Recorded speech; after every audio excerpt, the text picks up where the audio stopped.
Hi guys, welcome to the Classicist Corner. I'm Kat, and this week I'm back from a little bit of a hiatus. I'll explain why at the end of the video so I can jump straight into my normal format. And this week I'm going to be talking about ancient sexuality and modern perceptions of ancient sexuality.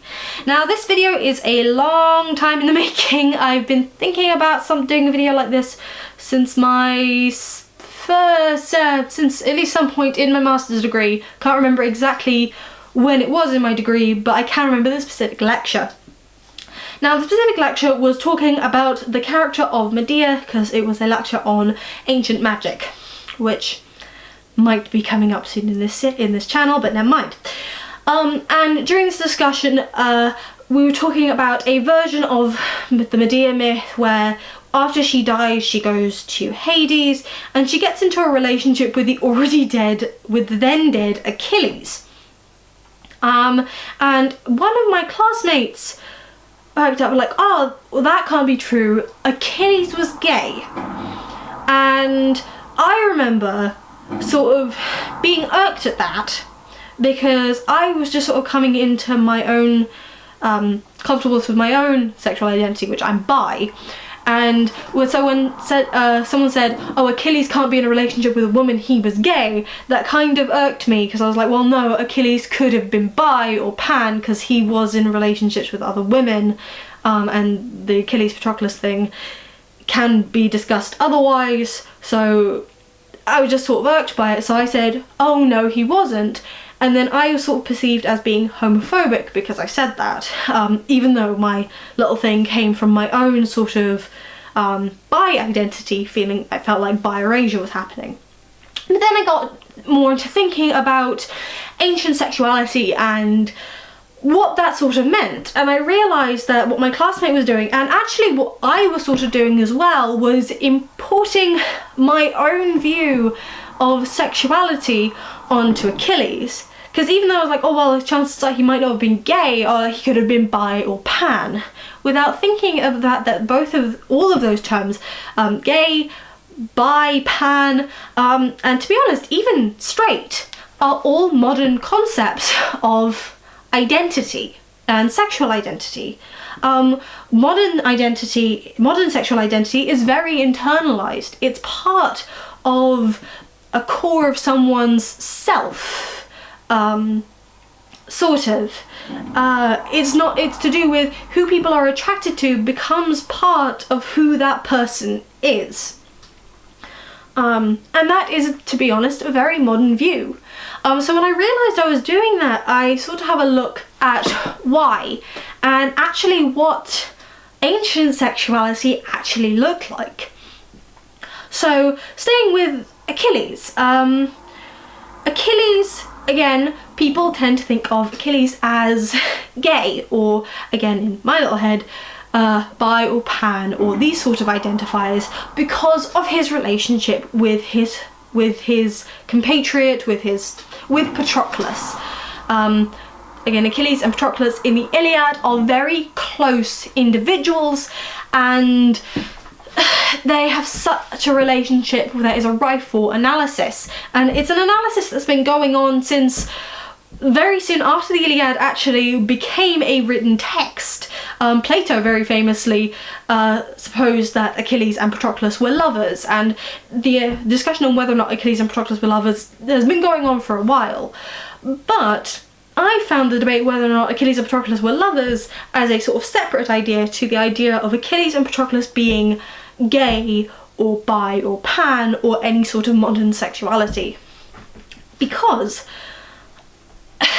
modern sexuality, being this personal self-identified thing, probably would have been unrecognisable to an ancient Greek or Roman, because it doesn't seem from ancient texts that there was this sort of internalised sexual identity.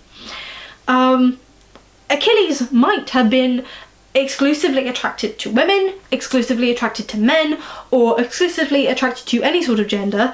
I mean, he probably wasn't attracted to any of them because fictional character, even if there was a figure similar to Achilles, Achilles is a fictional character, so it doesn't functionally matter. But even though we have this idea of modern sexual identity that doesn't really apply to an ancient character. Now, the reason that Achilles and Patroclus are theorized to be lovers, at least from the Iliad, is because of sort of three major reasons. One, that they are so closely identified with each other in the text. They are very rarely seen without each other than key moments. For example, Patroclus' own death and Achilles sort of crying by himself by the water. So, you know, they are so very closely linked, and they are intimate with each other. Intimate in terms of they talk to each other, they are very close, you know, very closely put together within the text. The second reason is because in the embassy to Achilles, one of the stories told to get Achilles off his bum and actually start fighting again was a story of Meleager, who, because of his own pride, like Achilles, he lost his wife, who was called Cleopatra, which is the female version of the name Patroclus. So some people have analysed that to mean that Patroclus is the equivalent of Achilles' wife. And the second reason is that after Achilles dies, he is so inconsolable, so his emotions are so intense. Some people theorise that that cannot be because of the loss of only a friend, and it must be because of the loss of a lover, particularly some scenes where Achilles is crying over Patroclus' naked body and sort of clutching it close. And again, those are all great indication, you know, if people, I mean, I personally don't see that as a lover dynamic particularly, because I don't think it really fits into the theme of the Iliad, but if that is your analysis, then fantastic, that's a perfectly solid analysis. And they are all solid analysis that indicate that Patroclus and Achilles could have been lovers, but not that they had any particular form of what we would consider modern sexual identity. Again, an example of modern sexual identity that is affected by the ancient world is the term lesbian. That women who exclusively love women are called lesbians, or call themselves lesbians, because of the poetess Sappho. Now, she was a woman who wrote about romantic and sexual attraction towards other women. But I, again, would feel slightly amiss in calling Sappho herself a lesbian, other than the fact that she was from Lesbos, so she would be a lesbian geographically, but not identity-wise anyway. Because we can never know whether that person would have been, Sappho the person would have been exclusively attracted to women, or again, if she would be thought of as bi or pan or any of these things, because she lived in a world where those identifiers would never have existed. Now, there's nothing wrong with looking at an ancient character who shows traits or romantic or sexual scenes or poses with people of the same gender, and a modern gay person or bi person or trans person looking at them being like, I see you in me, I see these actions, I think I feel validated in that. Especially because just as gay or bi or pan is probably a little bit weird for analysing ancient people, that straight and heterosexual is just as inappropriate, really. Because, again, sexual identity was not a thing. There was certainly a thing of sexual acts. For example, you could have an act that was sexual act that is just two men or two women plus, but that wouldn't say, it would be very unlikely for an ancient Greek or Roman person to say, I am only attracted towards people of the other gender, therefore I am this named identifier. In the ancient Greek or Roman or Latin language, there isn't any sexual identifiers other than any indication that the person that they are having sex with at a current time is a man or a woman. And this can come up to different societal reasons. For example, in Plato, if Plato was talking about lovers, chances are they are two men.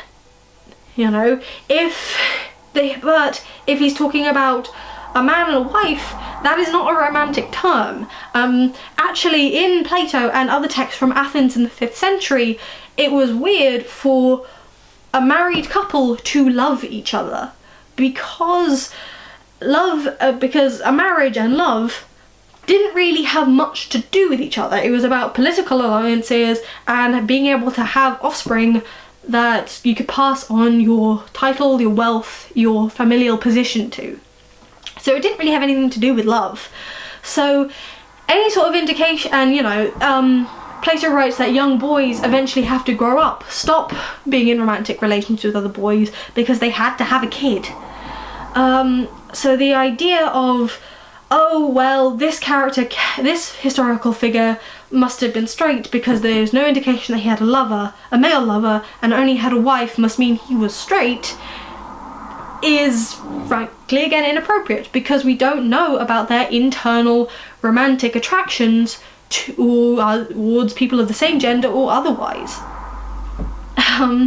So yeah, this is a bit of a rambly video, but the point I want to get across is when analysing ancient characters, unless the text that you're reading is a modern interpretation of an ancient thing, for example, the Song of Achilles to the Iliad, in the Iliad you cannot claim that Achilles and Patroclus were gay, because they were ancient people without that idea of modern identity. But if you read the Song of Achilles, you can claim that that Achilles and Patroclus are gay because it is written with with a modern context in mind. I mean, a lot of this is based on the work of R.B. Parkinson, who wrote A Little Gay History, which I recommend everyone read. And it's just, have a think about what your own identity is and whether or not an ancient person would have been able to experience that sort of thing, because chances are they wouldn't have. But then again, if we went back in time, it is highly likely that our entire experiences would be alien to them. So yeah, that's my video on that. If you guys have any ideas about ancient sexuality or your own sexuality in reference to ancient texts, pop that in the comments below. I'd really love to have a look at what people think. Yeah, why I've been away for a while is I've just recently had a new job at my local TV station, Bay TV, and I've been making videos all day, which make it hard to make videos on the weekend, so I haven't really had enough time to research things as well. But I'm back now, I have a bit more time. Things at work have sort of evened out a bit, so I have time to research stuff, and I'll be back every Sunday with new videos, so I will see you then. Bye guys!